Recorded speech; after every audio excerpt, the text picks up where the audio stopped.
दोस्तों आज मैं आपके लिए 2022 में रिलीज हुई एक अमेरिकन सुपरनैचुरल हॉरर मूवी लाया हूँ जिसका नाम है रिवीलर।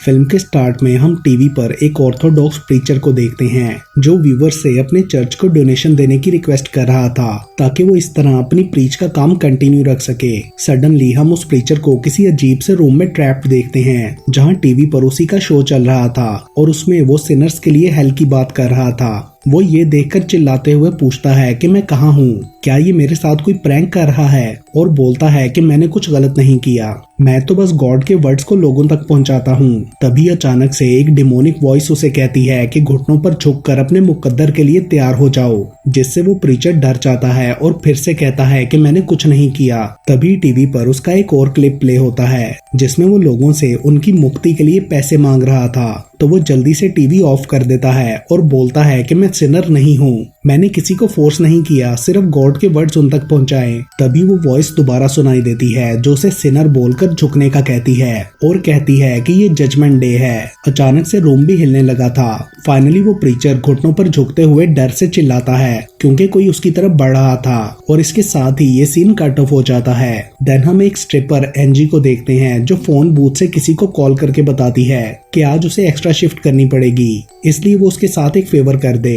तभी एक और लड़की सैली फोन बूथ पर नॉक करती है जो कि कुछ लोगों के साथ मिलकर एनजी की वर्क प्लेस के बाहर रिलीजियस प्रोटेस्ट कर रही थी। सैली एनजी को कहती है कि उसकी हरकतों की वजह से टाउन के आदमियों का माइंड खराब हो रहा है, इसलिए वो ये सब छोड़कर जीसस क्राइस्ट की शरण में आ जाए। अभी सैटन तुम्हें लाइट को देखने नहीं दे रहा, लेकिन जजमेंट डे पर तुम्हें सब साफ दिखाई देगा और इन सिंस की बहुत बुरी सजा मिलेगी। मगर एनजी उसके इन बिलीफ्स को बिल्कुल भी सीरियस नहीं लेती और कहती है कि मैं जैसी हूँ ठीक हूँ। दोनों में थोड़ी बहस होती है और फिर एनजी वहाँ से चली जाती है। अब वो अपनी वर्क प्लेस यानी एडल्ट पीप शो क्लब के अंदर जाती है जिसका नाम रिवीलर्स था, जहाँ पर वो पीप शोज परफॉर्म करती थी। उधर वो क्लब के ओनर रे से मिलती है और कहती है कि उसे एक और शिफ्ट करनी है रात के लिए, जिस पर वो उसे बताता है कि अब हमारे कस्टमर्स को तुमसे डिफरेंट फिजिक वाली लड़की चाहिए और ये भी पूछता है कि तुम इस हफ्ते इतनी ज्यादा शिफ्ट्स क्यों कर रही हो। मगर एनजी उसके सवालों को मजाक में उड़ा देती है और फाइनली रे उसे मिडनाइट तक के लिए एक और शिफ्ट दे देता है।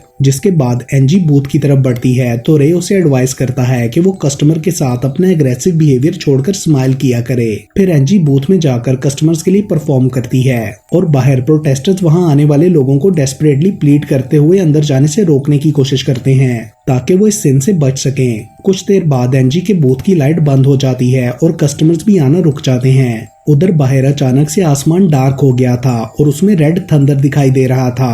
सैली ये देखकर डर जाती है। एनजी रे से पूछती है कि क्या हुआ, कोई और कस्टमर क्यों नहीं आ रहा, मगर वो उसकी बात पर ध्यान नहीं देता।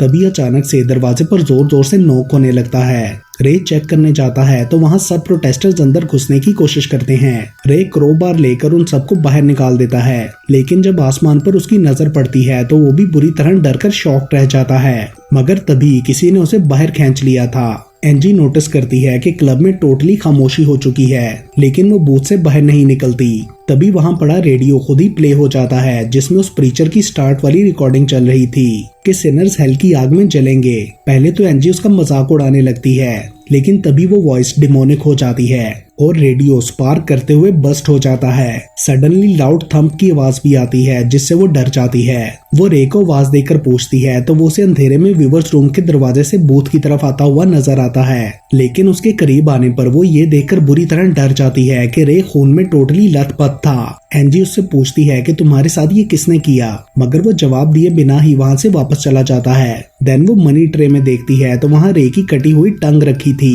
एनजी सबसे बहुत ज्यादा डर गई थी, इसलिए वो जल्दी से कपड़े पहनकर बाहर निकलने की कोशिश करती है, मगर दरवाजा हमेशा की तरह स्टक हो गया था। वो पीप ग्लास को खोलने की कोशिश करती है, लेकिन वो भी नहीं खुलता। एनजी शो बूथ में स्टक होकर मरना नहीं चाहती थी, इसलिए वो फ्लोर बोर्ड को तोड़ने की ट्राई करती है, मगर तोड़ नहीं पाती। तो दीवार के साथ बैठकर परेशानी में जोर से रोने लगती है। तभी उसे दूसरी तरफ से सैली की आवाज आती है जो छुपने के लिए क्लब के अंदर आ गई थी। वो कहती है कि लोग बाहर एक दूसरे को दांतों और नाखूनों के साथ काट और नोच रहे हैं। ये जजमेंट डे है जिसका बाइबल में बताया गया था, लेकिन एनजी उसकी बात पर बिलीव नहीं करती। उसे इसके लिए कोई लॉजिकल एक्सप्लेनेशन चाहिए था। सैली ये भी कहती है कि सबकी आंखें सांप जैसी हो गई थीं और आवाजें भी बदल चुकी थीं, लेकिन एंजी फिर भी नहीं मानती। तो सैली गुस्सा हो जाती है और बोलती है कि मेरे लिए ये कितना बुरा है कि जजमेंट डे पर मैं ऐसी जगह में तुम्हारे साथ हूँ, क्योंकि ये सब तुम जैसे सैटनिस्ट और सिनर्स की वजह से ही हुआ है, जिन्होंने लूसीफर को इस दुनिया में आने का मौका दिया।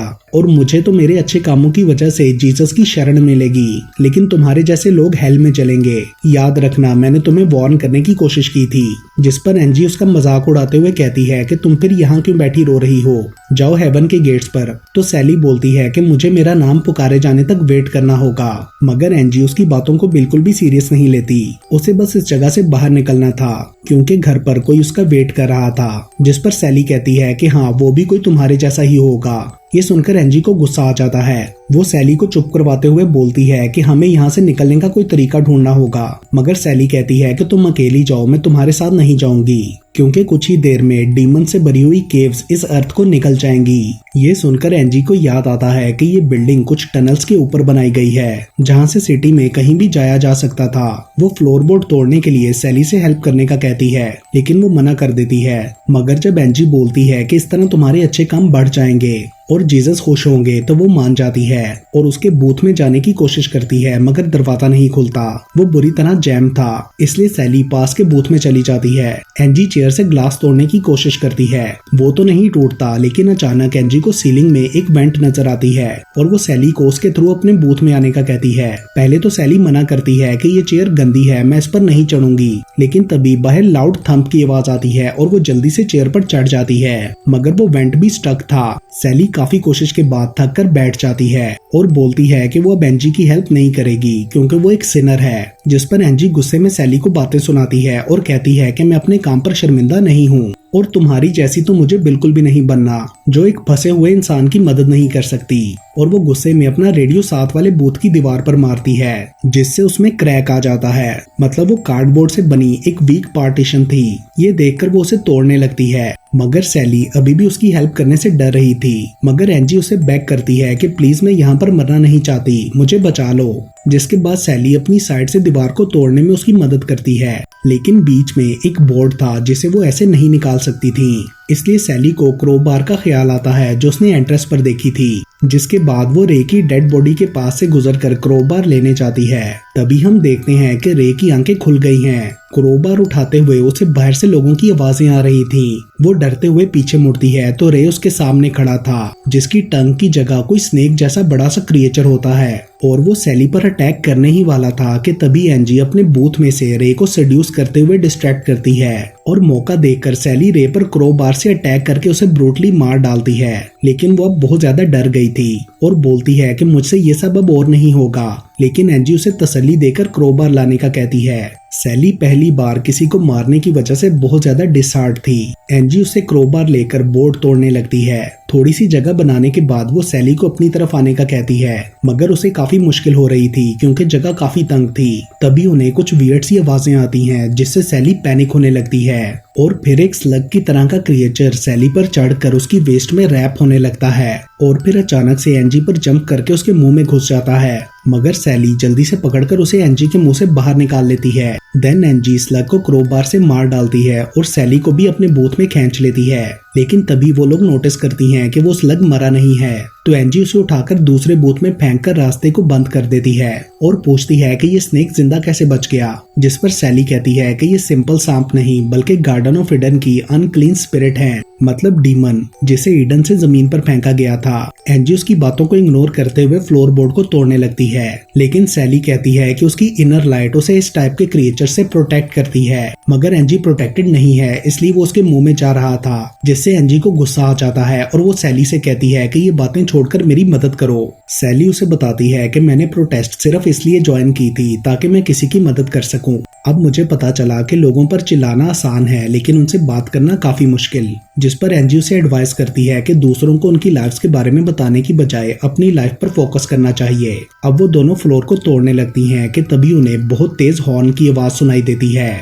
जिस पर सैली बताती है कि ये जजमेंट डे का फर्स्ट हॉर्न है और अब आसमान से नेल्स, फायर और ब्लड की बारिश होगी। अगले हॉर्न पर माउंटेन से आग निकलेगी और सारा पानी पॉइजनस हो जाएगा। मतलब उसके बिलीफ्स रियल थे। जजमेंट डे आ चुका है, मगर एंजी उसकी बातों का मजाक उड़ा रही थी। वो एंजी को दोबारा जली कटी बातें सुनाने लगती है, जिस पर एंजी उसे पंच मारकर रोकते हुए होश में लाती है कि ये इन बातों का टाइम नहीं है, काम करो। और वो दोनों दोबारा से फ्लोर को तोड़ने लगती हैं। तभी उन्हें अजीब सी आवाजें आने लगती हैं और लाइट बंद हो जाती है, जिसके बाद एंजी को पीप ग्लास से डेविड की आवाज आती है, जो कि उसका नीस था। जिसे सुनकर एंजी परेशान हो जाती है और बोलती है कि तुम यहाँ कैसे आए। वो उसे ग्लास के पास आने को कहती है, मगर फ्लैशलाइट डालने पर एंजी को वहाँ डीमन नजर आता है, जिसे देखकर वो जोर से चीखती है। वो उन्हें कहता है कि अश्मेडाई के आगे झुको, मगर सैली जल्दी से कर्टन्स बंद कर देती है। तभी सेकंड हॉर्न बजता है। एंजी के पूछने पर सैली बताती है कि अश्मेडाई डीमन था, जो कि लस्ट का डीमन प्रिंस है, और अपने वर्शिपर्स के लिए वो अस्मोडियस है, मतलब क्रिएचर ऑफ जजमेंट। जिसके बाद वो दोबारा फ्लोर तोड़ने लगती हैं और आखिर तोड़ भी लेती हैं, मगर तभी एक तेज रोर से ग्लास टूट जाता है। सैली नीचे टनल में कूद जाती है। उसके पीछे एंजी भी फ्लैशलाइट लेकर नीचे जाने लगती है, तो वहाँ एस्मोडियस आ जाता है, मगर एंजी जल्दी से नीचे कूद जाती है।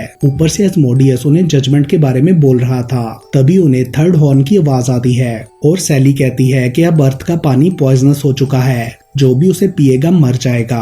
आगे बढ़ते हुए सैली नोटिस करती है कि एंजी का बाजू जख्मी है, इसलिए वो अपनी स्कर्ट फाड़कर उसकी बैंडेज कर देती है। और फिर आगे बढ़ते हुए वो एंजी से डेविड के बारे में पूछती है, जिस पर वो बताती है कि डेविड उसका भतीजा है और वो उसकी गार्डियन है, क्योंकि उसका भाई जेल में था और भाभी एक जंकी। लेकिन एंजी उसकी लीगल गार्डियन नहीं बन सकी, क्योंकि सोशल सर्विसेज वाले नहीं चाहते कि डेविड को मेरे जैसी लड़की पाले। डेविड के साथ रहकर एंजी को फील होता था कि उसकी लाइफ आखिर कितनी ही बुरी क्यों ना हो, एटलीस्ट वो एक काम तो सही कर रही है। जिस पर सैली उससे सॉरी करते हुए कहती है कि एटलीस्ट तुमने अपनी लाइफ अपनी मर्जी से तो जी, जबकि सैली की लाइफ उसके हाथों से फिसलती जा रही थी। जिस पर एंजी कहती है कि मैंने हमेशा यही सुना कि मैं गलत हूँ, लेकिन तुम कभी खुद को नजरअंदाज मत करना, गॉड के लिए भी नहीं। आगे बढ़ने पर उन्हें दो रास्ते दिखाई देते हैं और वो कंफ्यूज हो जाती हैं कि शहर की तरफ कौन सा रास्ता जाता है। अचानक से उन्हें एक टनल में रेड लाइट नजर आती है और वो दोनों दूसरी टनल में भाग जाती हैं। आगे पहुंचने पर उन्हें एक जगह से टनल का मैप मिलता है, जिसके पास लैंप्स भी थे।